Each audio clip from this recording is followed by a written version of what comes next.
Po sa lahat po ng mga Barda fans, Barda lovers, and Barda supporters na lagi pong nakaabang at nakaantabay sa mga updates po natin, dahil pag-uusapan po natin ang patungkol sa statement pong ginawa ni Miss Barbie Forteza sa kanya pong recent interview.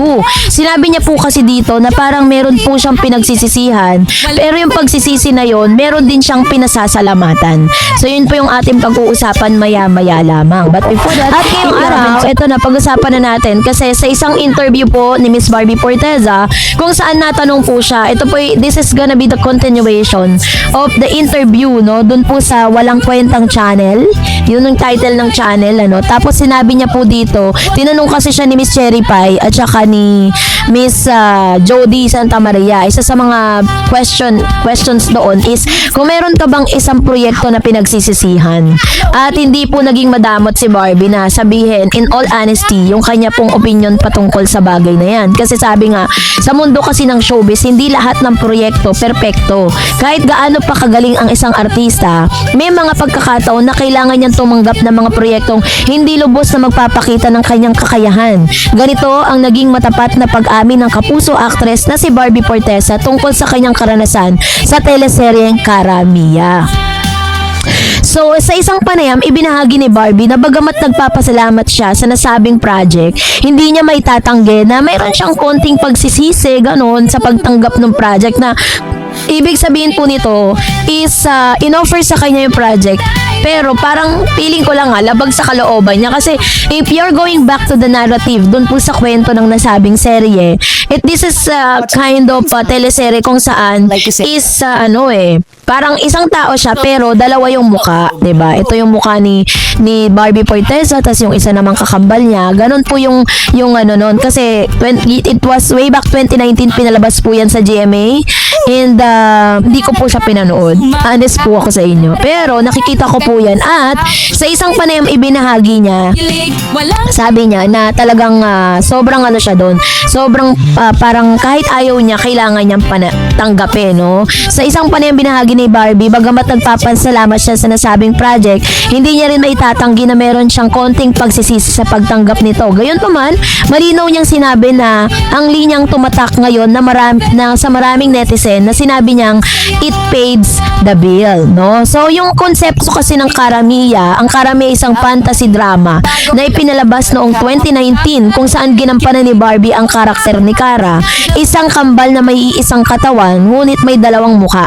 Kasama niya rito si Mika de la Cruz bilang si Mia. Ang konsepto ng serye ay kakaiba at experimental. Hindi ito typical na drama lang, kundi isang palabas na may halong fantasy at technical na hamon sa pag-arte. So dahil dito, naging usap-usapan to noon at may humanga, ngunit meron ding mga natawa at naguluhan. Kasi parang ang dami pong gumawa ng mga memes, tinatawanan silang dalawa, ginagaya sila yung serye na yon, 'di ba? Kaya talagang parang may konting regrets talaga si Barbie sa kanya. Ayon sa kay Barbie, may mga eksena talagang mahirap gawin, gaya ng mga eksenang kailangan niyang kumilos na parang may isang taong nakakabit sa kanya at isa sa mga halimbawa yung eksenang nag-aaway sila ng kakambal niya, 'di ba? Nag-struggle sila, naglalaban silang dalawa kung saan kailangan niyang umatras at umabante na parang may kaagaw na sa kontrol ng kanyang katawan. So yun yung sinasabi dito ni Miss Barbie Forteza. And then kung makikita nyo rin, kung mapapanood nyo rin yan at kung ipapanood yan ng GMA sa Gen Z, tatawanan talaga kasi yung kind of editing noon ay different sa editing pagdating sa Gen Z ngayon, sa panahon ngayon. Lalo na't dati, kahit po nasa digital age na buong 2019, pero mas maganda pa rin at smooth yung editing na ginagawa sa mga videos ngayon, lalo na't uso na po yung artificial intelligence or AI, diba? Dati kasi gumagamit sila ng mga green screen and hindi pa rin ganun ka-enhance yung application na ginagamit for editing. So, ibig sabihin, meron pa rin manong-manong nagaganap.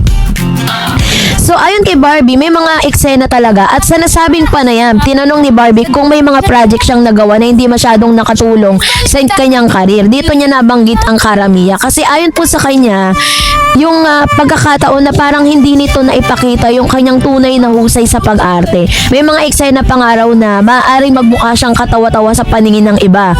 'Di ba? Na bagay na parang medyo nakakabawas dun sa dignidad niya bilang isang actress. Diba? Ngunit sa kabila nito, sinabi niyang ginawa niya lahat lahat ng kanyang makakaya at ibinigay ang 100% sa kanyang role.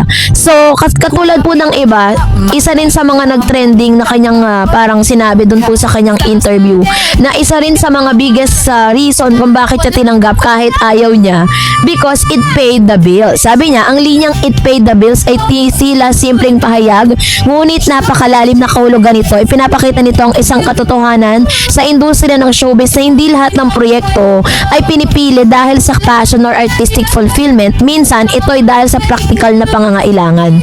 So which means, sinasabi niya dito in other or layman's term na tinanggap niya to kasi alam niya during that time may struggle sila through the financial. Sa kailangan niyang tanggapin yung proyekto para pambayad ng mga bills, pambayad ng mga kailangan niyang bayaran, pang suporta sa mga taong sinusupport niya sa panahon ngayon. Kaya po naging thankful din siya kasi kumbaga parang nasave siya doon sa mga chance na or sa mga pagkakataon na kinakailangan niya ng financial, diba?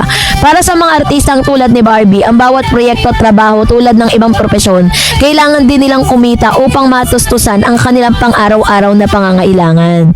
So sa ganitong konteksto, nagiging relatable si Barbie sa maraming Pilipino ngayon. Marami sa atin nakakaranas ng maraming parehong sitwasyon. Tinatanggap yung trabaho hindi dahil gusto mo yung trabaho, kinatanggap mo siya kundi dahil kailangan mo siya. So yun yung pinaka biggest explanation dun sa sinabi ni Barbie. Diba sabi niya nga parang may pagsisisi siya eh.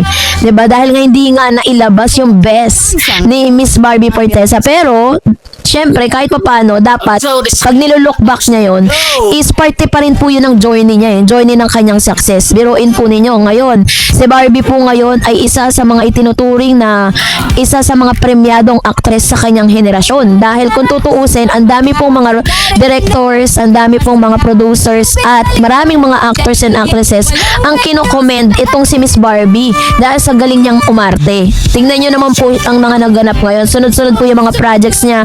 Sunod-sunod yung mga endorsement na nagtitiwala sa kanya. Ganon, nag-level up yung kanyang career ngayon. And of course, syempre, hindi rin po natin pwedeng isantabi, no? Yung naiambag din ng mga barda. Kasi mula naman talaga na naipartner din siya kay David. Sobrang dami na rin yung sumuporta sa kanya. Sobrang daming supporters ni Barbie na talagang sinuportahan sila from day one ng barda, mula sa Maria Clara at Ibarra hanggang sa kasalukuyang proyekto po nila, hanggang sa mga solo era nila na nananatiling faithful and loyal dun po sa barda. So yun yung ilan sa mga discussion ngayon online. Kaya naman sinasabi niya na very thankful siya, pero at may regret siya, pero pinagpasalamatan niya. So kayo po, anong niyong saloobin patungkol dito? Mag-comment kayo sa comment section. And that's it for today. For more videos and updates, please don't forget to like and subscribe, and please don't forget to follow my Facebook page, Darets TV and Darets channel. God bless everyone.